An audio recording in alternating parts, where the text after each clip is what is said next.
അങ്ങനെ 2023 അവസാനിക്കാൻ ഇനി ഏതാനും ദിവസങ്ങൾ മാത്രമാണ് ബാക്കിയുള്ളത്. മലയാള സിനിമയെ സംബന്ധിച്ച് വളരെ സംഭവബഹുലമായിട്ടുള്ളൊരു വർഷമാണ് കടന്നുപോയത്. Cinema review bombing, theatre response, Aswanth Kok, അങ്ങനെ പല വിവാദങ്ങൾ കൊടുമ്പിരമ്പിക്കൊണ്ട് ഒരു വർഷമായിരുന്നു 2023. സംഗതി ഇങ്ങനെയൊക്കെ ആണെങ്കിലും മലയാള സിനിമയെ സംബന്ധിച്ച് അത്ര നല്ല വർഷമായിരുന്നു 2023 എന്ന് ചോദിച്ചാൽ അല്ല എന്ന് തന്നെ പറയേണ്ടി വരും.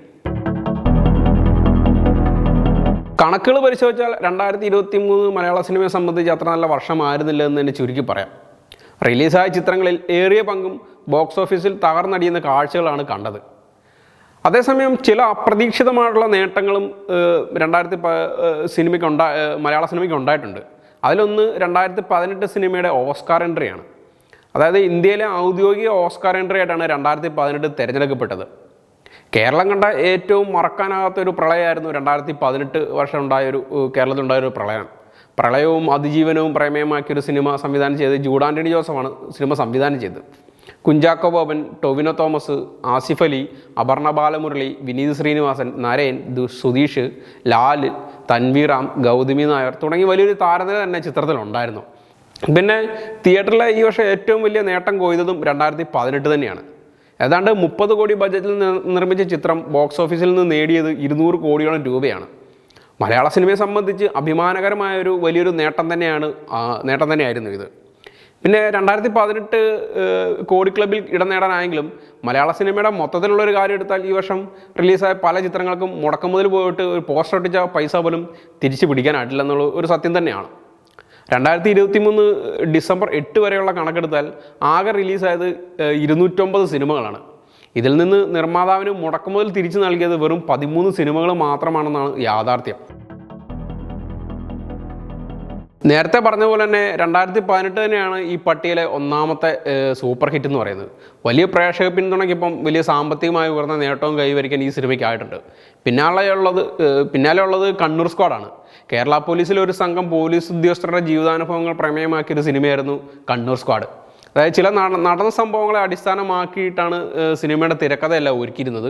ഇതോടൊപ്പം തന്നെ കേരള പോലീസിൻ്റെ ചരിത്രത്തിലെ യാഥാർത്ഥ്യത്തിലുണ്ടായൊരു സംഭവം കൂടി ആയപ്പെടുത്തനും ഇതോടൊപ്പം തന്നെ അന്വേഷണ നിമിഷങ്ങൾ കൂടിയൊക്കെ ആയപ്പെടുത്തനും അതിൻ്റെ ആ ഒരു സിനിമയ്ക്ക് വലിയൊരു ഉദ്യോഗജനകമായൊരു ഇത് വന്നു. അത് സിനിമയ്ക്ക് തിയേറ്ററിൽ വലിയൊരു നേട്ടം കൊയ്യാനായിട്ടുള്ള കാരണമായിട്ടുണ്ട്. പിന്നുള്ളത് നഹാസ് ഹിദായത്ത് സംവിധാനം ചെയ്ത RDX ആണ്.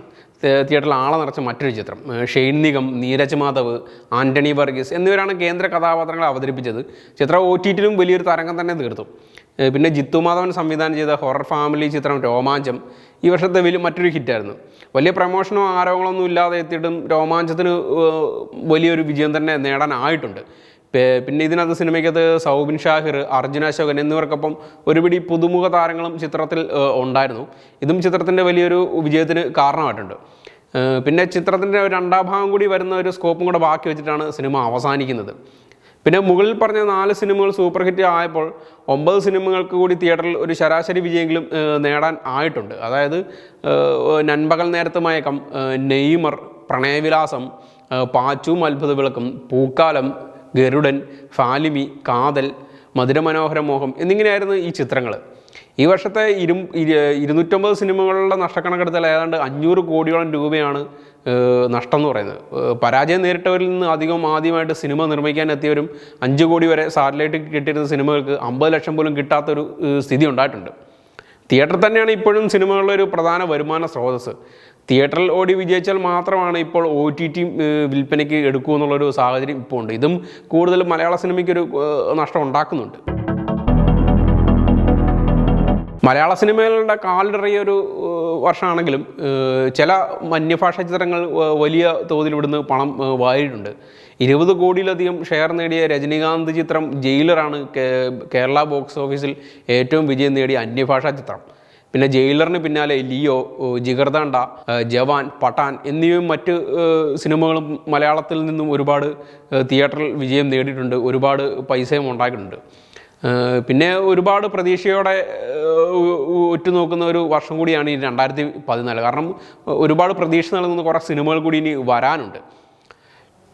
അതായത് 2023 ഒരു നിരാശ 2024 അവസാനിപ്പിക്കുമെന്ന് തന്നെയുള്ളൊരു കണക്കൂട്ടിലാണ് മലയാള സിനിമ ഇൻഡസ്ട്രി നിലനിൽക്കുന്നത്. 2023 സത്യം പറഞ്ഞാൽ മമ്മൂട്ടിയുടെ വർഷം എന്ന് വേണമെങ്കിൽ പറയാവുന്നൊരു വർഷമാണ്. അതായത് മികച്ച സംസ്ഥാന നടനുള്ള പുരസ്കാരത്തോടൊപ്പം തന്നെ മമ്മൂട്ടിയുടെ 3 ചിത്രങ്ങളും വലിയ വിജയം നേടിയൊരു വർഷം കൂടിയാണ് 2023. അതായത് നൻപകൽ നേരത്ത് മയക്കം, കണ്ണൂർ സ്ക്വാഡ്, കാതൽ ദി കോർ എന്നീ സിനിമകൾ പ്രേക്ഷകർക്ക് പുതിയൊരു അനുഭവം സമ്മാനിച്ചൊരു സിനിമയാണ്.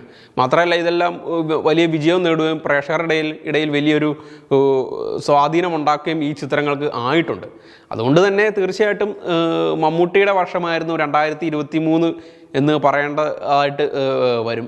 എന്തായാലും ഈ ഒരു 2023 നിരാശ അവസാനിപ്പിച്ചുകൊണ്ട് 2024 കൂടുതൽ നല്ല സിനിമകൾ ഉണ്ടാകും, അല്ലെങ്കിൽ നല്ല വിജയങ്ങൾ ഉണ്ടാകും എന്ന് തന്നെയാണ് മലയാളം ഫിലിം ഇൻഡസ്ട്രി പ്രതീക്ഷിക്കുന്നത്.